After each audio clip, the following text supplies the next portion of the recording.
गौरव जी कोई काउंटर, मनोज जी आ रहा हूँ, अभय जी आ रहा हूँ। हम नहीं, One ये versus हिल रही है। ओके भाई relax.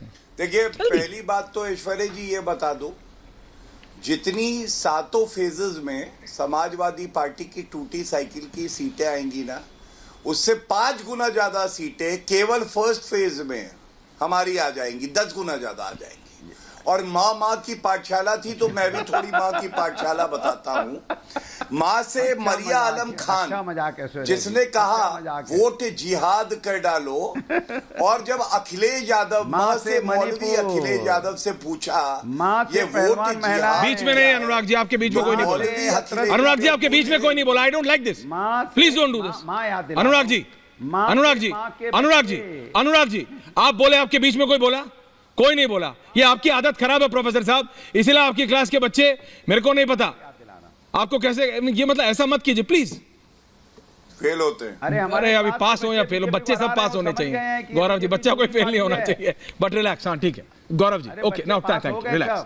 Anurag ji now please. अरे इनकी क्लास में जो जाएगा वो तो फेल हो गई। ओके चलिए, ऑन द टॉपिक आप अपनी बात कंप्लीट कर लीजिए। ठीक, तो हाँ, ऐश्वर्या जी, माँ से मरिया आलम खान जिसने कहा वोट जिहाद, और जब पूछा गया मौलवी अखिलेश यादव से कि ये वोट जिहाद क्या है, तो उन्होंने कहा वो जोश में कह गई होंगी।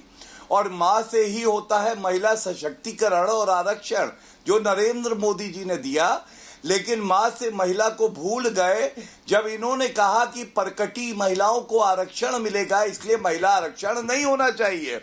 और माँ से ही मैं बोलना चाहता हूं, संदेश खाली की माएं पूछ रही हैं अखिलेश यादव के मुंह में दही क्यों जम गई?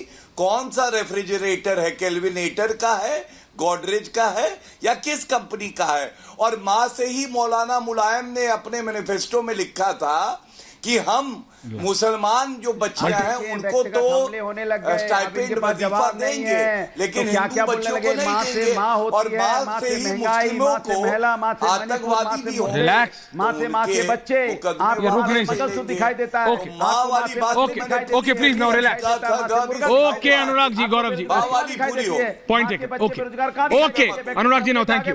मनोज सिंह जी, ये जो डेटा है, Abhay ji, Pankaj Sharma ji, Anurag ji please thank you, I have to stop it, thank you. Manoj ji, ये जो डेटा है, विपक्ष कह रहा है इस समय क्योंकि आप you are a numbers man, आप डेटा क्रंच करते हैं। मैं ये पूछ रहा हूं इस डेटा का इस इलेक्शन से क्या मतलब है? विपक्ष कह रहा है जैसे ही किसी, अभी पंकज जी आए, only 2 people, Manoj ji, Abhay ji, Pankaj ji and Aam Aadmi party, okay, 5th को टाई। ये मेरे को बताइए इस नंबर का इस समय क्या मतलब है?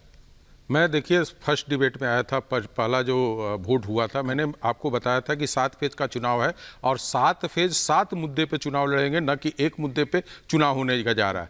बीजेपी एक, मैं किसी और मुद्दे की बात नहीं कर रहा, मैं आज कह रहा हूं हिंदू घट गए 1950 से लेकर 2015 तक, और 43.15% मुस्लिम आबादी बढ़ गई 2015 तक। मैं उसका जनरल इलेक्शन 2 वर्सेस 2 अनिल। मैं इस पे ऐश्वर्या जी एक कहूंगा कि इसमें प्रमाणिक सबसे बड़ी बात है कि जनसंख्या का तो अभी किसी तरह का कैलकुलेशन नहीं किया गया है, लेकिन एक जो पार्लियामेंट के अंदर जो वोट डाले जाते हैं उनका सारा लिस्ट बना हुआ है, और इलेक्शन कमीशन के थ्रू आप जब उसको देखेंगे तो मैं आपसे क्या पूछ रहा हूं, मैं आपसे पूछ रहा हूं, you are a numbers man. आप मुझे ये बताइए इसका इस 2024 के इस इलेक्शन पे क्या मत, क्योंकि विपक्ष कह रहा है ये नंबर सिर्फ इलेक्शन को इन्फ्लुएंस करने के इस एकदम 100% है। आप देखिए जिस तरीके से आप मुस्लिम वोटरों के ऊपर आप फोकस करके कोई कमेंट करते हैं तो इसी ध्यान में रखे करते हैं कि कहीं ना कहीं मुस्लिम वोटर, विपक्ष की मैं बात कर रहा हूं, को मेरे तरफ आए और हमको पोल करें, और वो दिखाया जाता है, वो डर बनाया जाता है कि किस तरीके से हम आपके संरक्षण कर सकते हैं, बीजेपी या जो उनके विरोध की पार्टियां हैं। तो ये भी जो आंकड़े आए हैं इसमें कहीं ना कहीं चुनाव को प्रभावित करेंगे। मेरा तो ये कहना है कि जो आंकड़े आए हैं उसके समर्थन में मैं ये कह सकता हूं कि ये आंकड़े सही हैं कि पॉपुलेशन बढ़ा है और घटा है। आप भारत के इलेक्शन कमीशन के जो वोटर लिस्ट है उसमें आप देखेंगे तो लगभग 45 ऐसे, अभी तो हम लोग निकाल भी रहे थे, अभय जी भी बैठकर उस पर काम कर रहे, उसमें 45 ऐसे लोकसभा हैं जहां पे आप पिछले 3 इलेक्शन, पार्लियामेंट इलेक्शन का आप आंकड़ा देखेंगे तो उसमें मुस्लिम जो वोटर हैं उनकी संख्या लगातार बढ़ते चली गई है। और वहीं पे आप देखेंगे तो कम से कम 60 ऐसे पार्लियामेंट्री सीट है जहां पर हिंदू वोटरों की संख्या कम हुई है। ये 2024 के आंकड़े हमें अभी नहीं मिल पाए हैं क्योंकि इलेक्शन कमीशन के साइट पे उतने सारे आंकड़े। तो मैं ये कहूंगा कि कहीं ना कहीं अमित मालवीय जी ने जो ट्वीट किया है और इसमें कहीं सच्चाई दिखती है। और ये भारत में क्या इसका ये तो आप बिल्कुल मतलब आप बीजेपी के उधर जा रहे हैं। नहीं, बीजेपी के उधर विपक्ष नहीं, तो फिर आप विपक्ष का क्यों नहीं बता रहे? मैं तो ये कर रहा हूं नहीं, तो आप फिर विपक्ष का मुझे क्यों नहीं बता रहे? विपक्ष कह रहा है कि आप बताइए 1950 से लेकर 2015 के बीच का ये डेटा है, इसका 2024 के इलेक्शन के तीसरे चरण के बाद लाने का क्या मतलब? मैं तो बोला ना कि एक मुद्दा तो बनाया जाएगा ना, हर मुद्दे पे चुनाव होगा। पहले पे आप बीजेपी इसको क्रिएट कर रही है, एकदम करेगी क्रिएट। पंकज शर्मा जी, पंकज जी अभी एक बात और बोलना चाह रहा हूँ प्लीज। कि अभी तक 1, 2 और 3 फेज के इलेक्शन हुए हैं और लोगों का कहा जाता है कि मतदाताओं के अंदर निराशा है। गौरव जी को भी लाइए।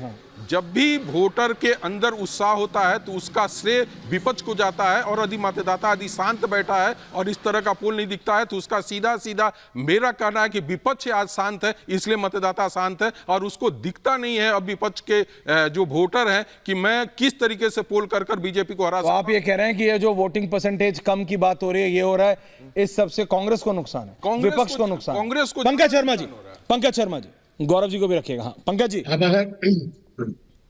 अबे जी, ओपिनियन पोल करने वाली एजेंसी, सर्वे एजेंसीज के लोग ये तय करेंगे कि चुनावों में मुद्दे क्या होने चाहिए, और अगर खुलकर कहेंगे कि हाँ मजहब के आधार पर बातचीत होनी चाहिए, हिंदू मुसलमान का मुद्दा तो बनेगा ही, कह रहे हैं।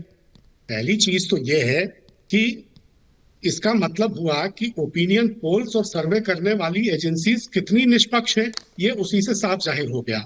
अब रह गई बात बहुसंख्यक आबादी घटने की भारत में 1950 से 2015 तक, यानी कि 65 साल में 7.8% बहुसंख्यक आबादी घट गई। दुनिया भर के देशों में ये जो बहुसंख्यक आबादी घटना एक ग्लोबल ट्रेंड है। दुनिया भर के देशों में बहुसंख्यक आबादी घटी है। दुनिया भर के 123 देशों में 123 देशों में दुनिया के बहुसंख्यक समाज की आबादी घटी है पिछले 6 दशक में।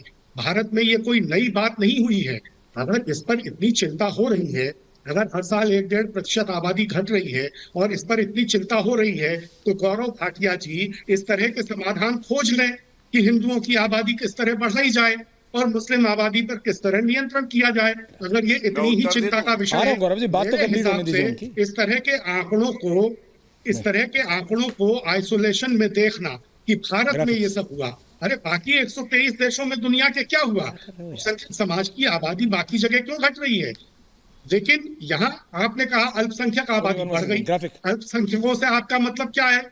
पारसियों की आबादी तो घटी है, जैनों की आबादी तो घटी है, सिखों की आबादी तो घटी है, मतलब सिर्फ मुसलमानों की आबादी चूंकि बढ़ गई थोड़ी, तो इस पर आपको इतनी चिंता हो रही है।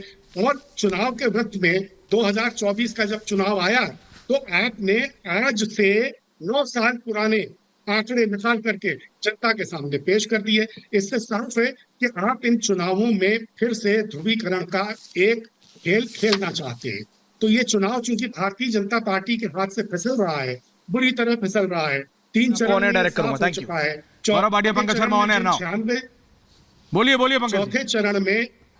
चौथे चरण में जिन 96 सीटों पर चुनाव होने हैं 10 राज्यों में, उनमें भी भारतीय जनता पार्टी बुरी तरह पिछड़ी हुई है। क्योंकि वहां आंध्र प्रदेश में चुनाव है, तेलंगाना में चुनाव है, उड़ीसा में जो सीटों पे चुनाव है।